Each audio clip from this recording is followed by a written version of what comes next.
presentation basically really covered everything that I was going to talk about before, so she did that very in depth, which was great. And what I'm going to do later on this afternoon is actually use a category and go through it with you, and then have you actually respond back to me from your various business units, just so that you can track and follow what the judges, what the Queensland Tourism Industry Council are actually asking for.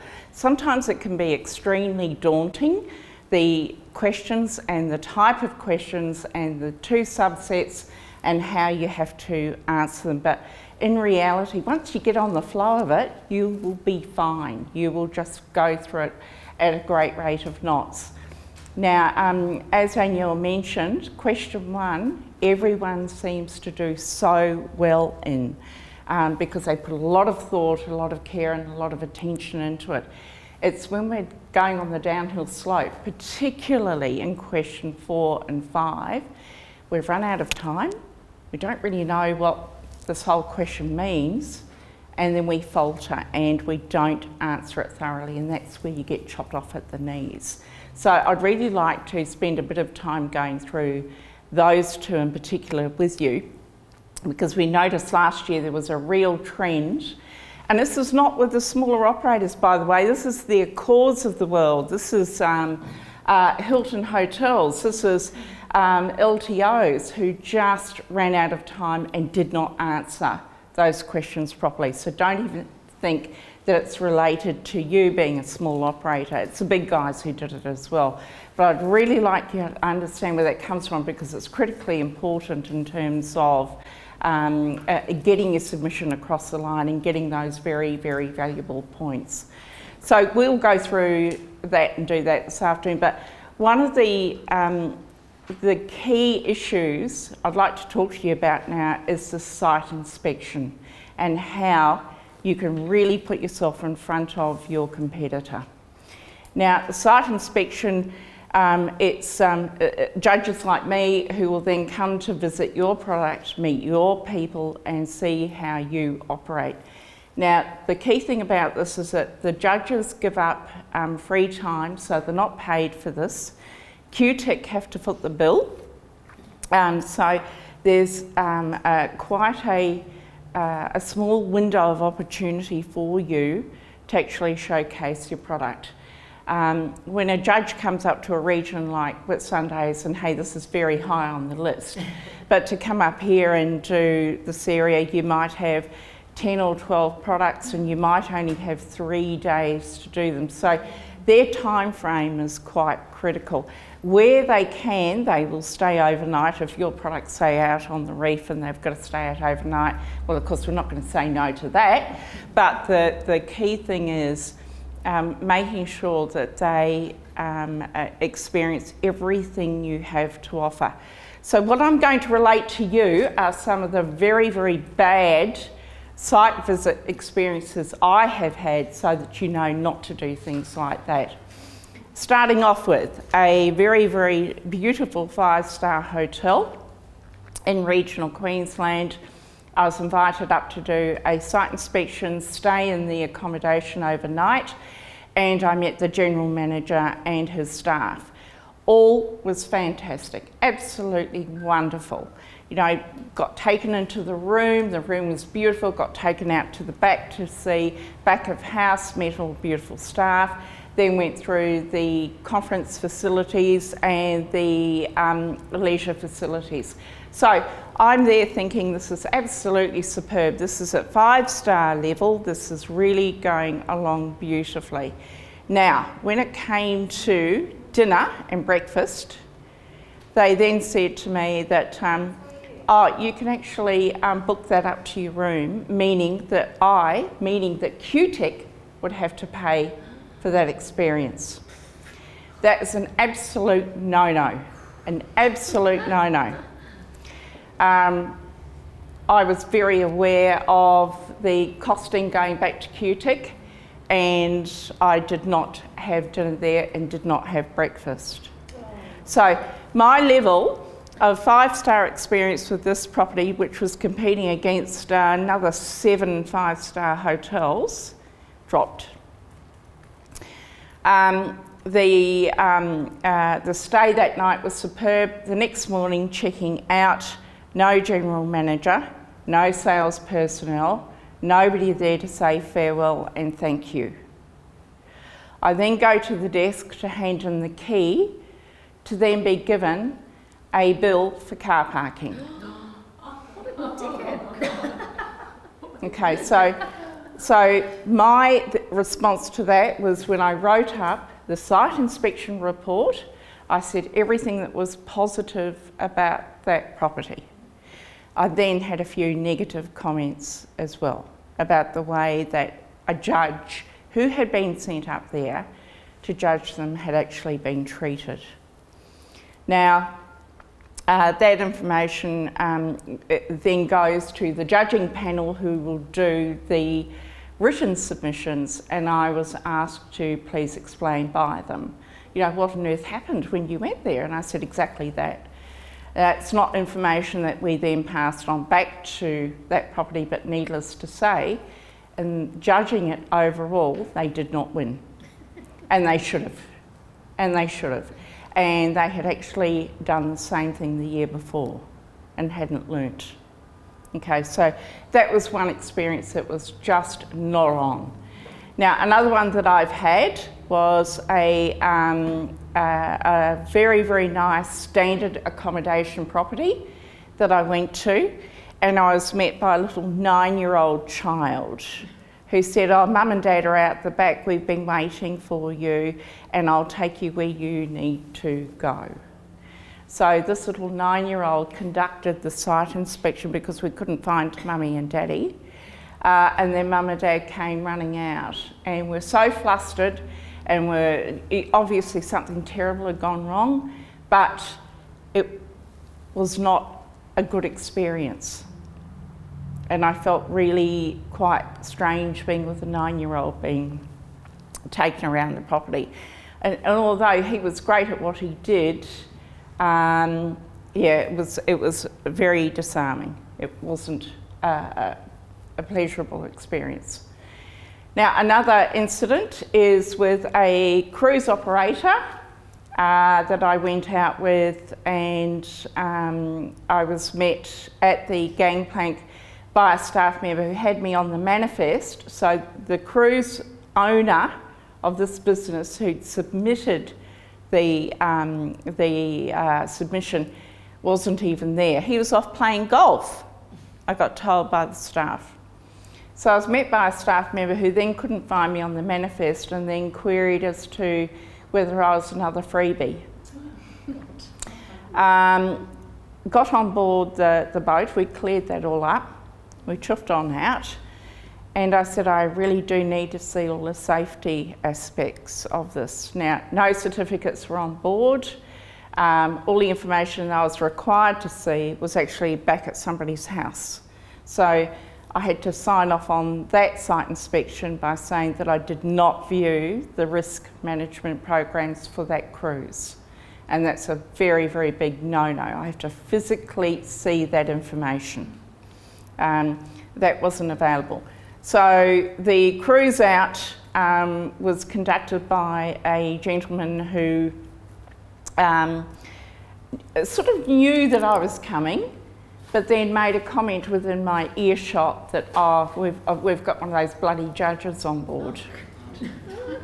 So, yeah, the issue with all of this is that if this is how you're treating a judge, how are you treating the customer going on board? Now, that was my big bent about that.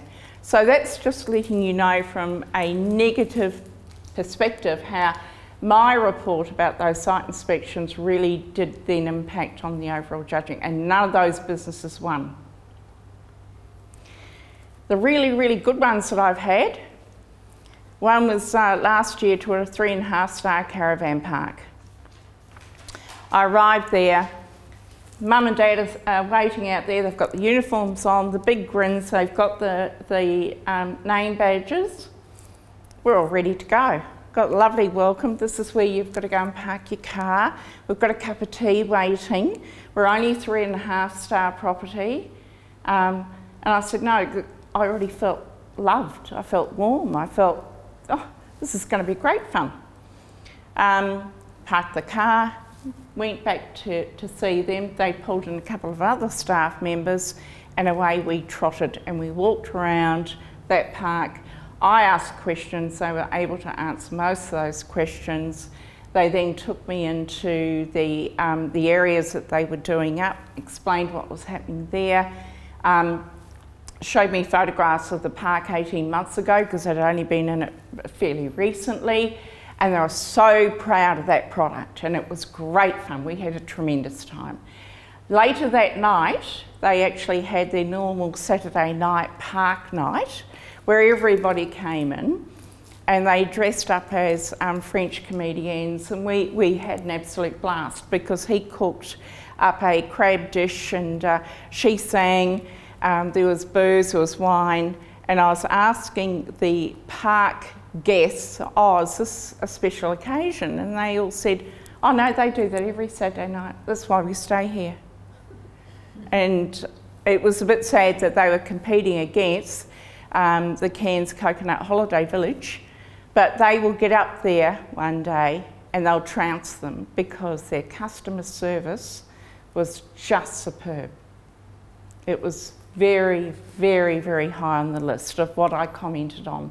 Yep, they need to do a lot of work in the park, but what they actually were about, them being themselves, and they had the, you know, the big why, they had that in droves, and you could feel it when you drove in. And that was just wonderful. Another great experience, I was telling some of the guys here, a little 3.5-star motel. Went along to stay there one night quite by accident, it was interesting. I then got that 3.5-star motel the next year for the Tourism Awards, but I'd already had a great stay with them previously, so it was interesting to see if they replicated that. Now, they are based in a small country town towards Brisbane, and when I arrived to do the judging, it was exactly the same experience I'd had staying with them the year before. The couple that owned it, the lady came out with a small container with banana cake and Anzac biscuits in it, and that was for my supper that night. And it's exactly what had happened to me the year before. Went into the room, she had the heating on, it was superb, and said, you know, if you're really cold, look, stay here the night and I'll bring you dinner through, which was wonderful. The next morning, after I'd done the site visit and was going to check out, the husband had washed my windscreen and given me 2 bottles of cold water. And they do that for every guest. And I said to her, have you mentioned that in your submission? She said, oh no, because I do it for everyone. And I said, go back and mention it, because it was a huge selling point. And hey ho, they won. They won. So, you know, it's that you don't have to be at that 5-star level. It's at that connection that you have with the person, with the judge, and with the way that you portray yourself to your guests as well. And I can just so strongly urge you, please, if you've got a judge come out to visit, if you've done the submission, you look after that judge. And you take that judge around and you make sure that they see absolutely everything to do with your business. And I'd start with the nuts and bolts. I'd make sure that they see this is how we manage the risk associated with this. Do all of that before you actually do the experiential stuff. So they've gone through and they've seen that, oh, you've got that organised. Oh, okay, so that's done there. Gee, that's fantastic. So you've got, you know, for safety, you've got this all covered. And they just start ticking it off mentally before you then go and do the fun stuff and wine, dine and win. But do it that way so that they've had what you're doing is schmoozing them. You've done all of the necessary hard yakka stuff, but now they're actually going to experience your product, and away you go there. And keep with them the entire time. Make sure your staff are lined up, they know who this person is, and they treat this person accordingly, that they are dressed to the nines. They do have their name badges on. They've got lots of deodorant on, and that they are keen as mustard to look after the judge, because those big ticks that you put forward really go towards a really positive site inspection report. And those site inspection reports are really important when you're down to the wire and there's only a few marks separating you from somebody else who's going to take the crown. So really create that very, very positive experience. Okay? Make sure they see your literature. Have you got brochures? Have you things that you can that you've included in your submission? Show them. This is what I've done here, and it is in my submission. This is what we've done here with social media. Take a photograph of the judge, stick it up on Facebook.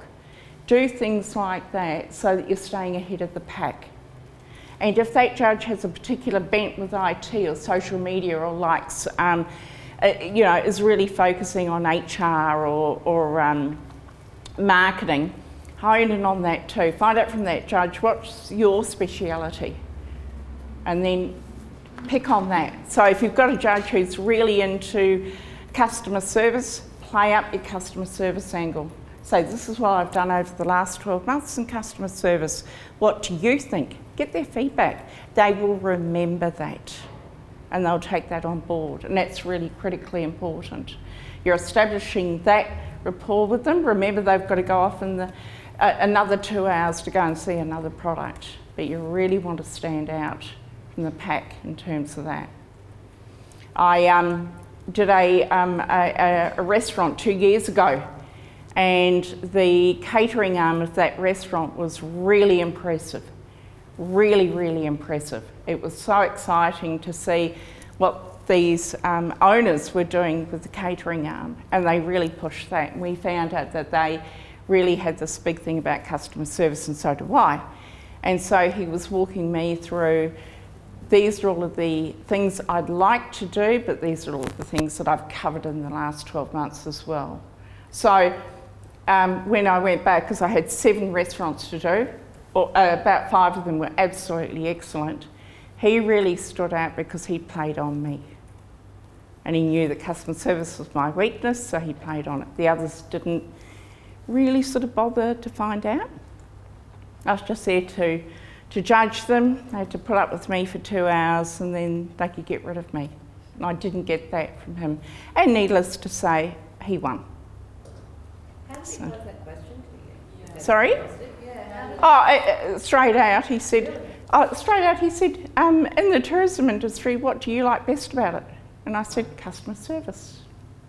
Yeah. I said, that's my big bent. And away he went. So it was... On the fly? Yep, just on the fly.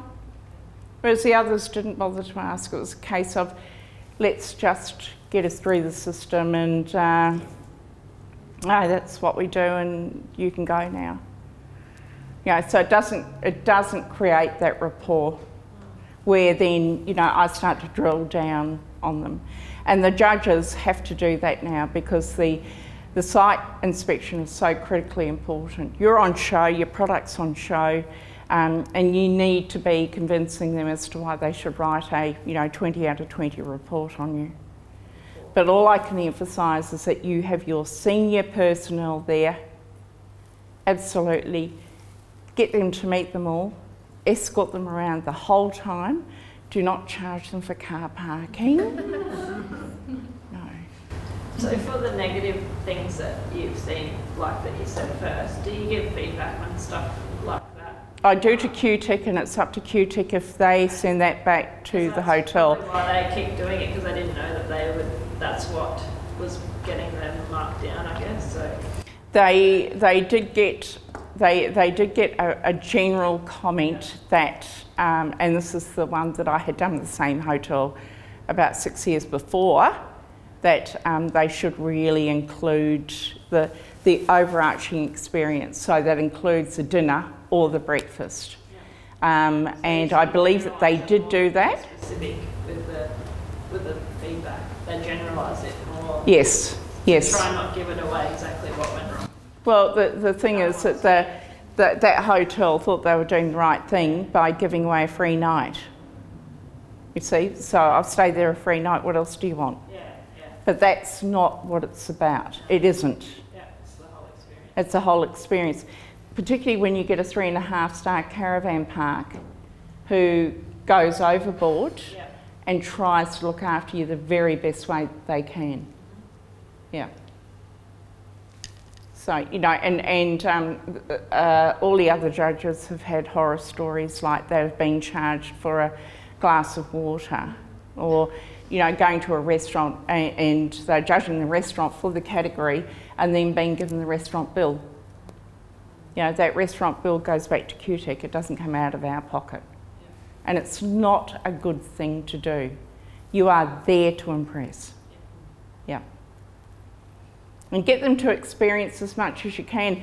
One of the great experiences I had was having to help serve up lunch. It was fantastic fun.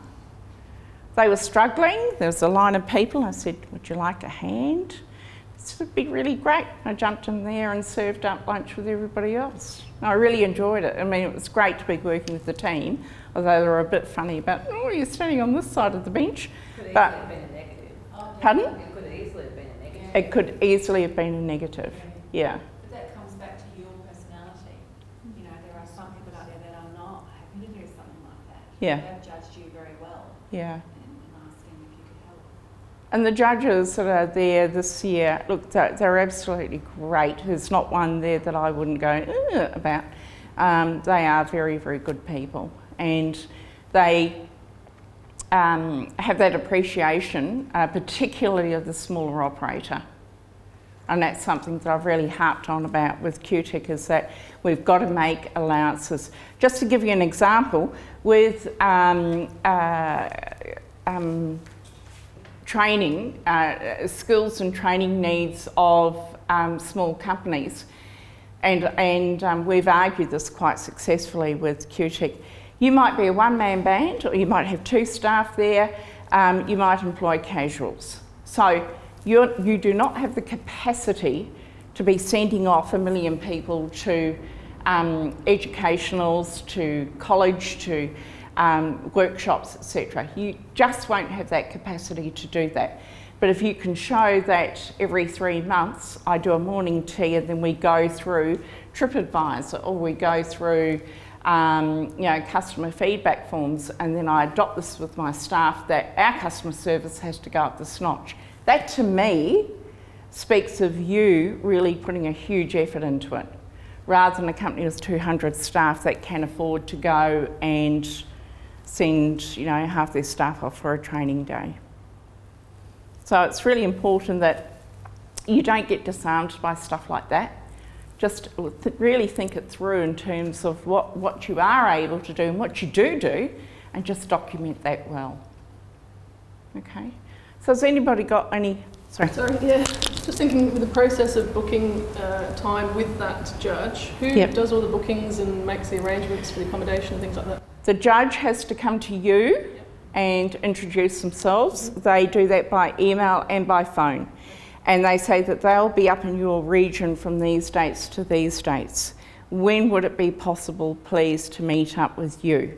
And I will need a minimum of 3 hours. Then it's up to you then to come back and say, and I would say, I'm available anytime you like, because they'll slot you in and give you more time. And is that an appropriate time to offer them accommodation? Absolutely, Yep. absolutely. If you are going into the accommodation category, they need to stay in your pub. Absolutely. Yeah. They need to see it. So say to them, I'm going to offer you accommodation here, and that night I'm going to be taking you out for dinner, or I'm going to be meeting up with you for breakfast. You are going to be meeting my staff, and I'm just waiting to hear back from you what you would like to go and see. But I'm available. Okay. You win huge brownie points by being accessible like that. Not for, like, we have so many people that come back and say, oh, I'm only available for an hour. Well, how can you, for example, how could you see this property in 1 hour? It's impossible. And your response back is going to be very lukewarm. Yeah. Anyone else? No? Okay, and we'll go through and do a little bit more on the actual questions this afternoon. Sound good? Yeah, that's Yeah, great. good. That's really good. Fantastic. Thank you very much. Thank you.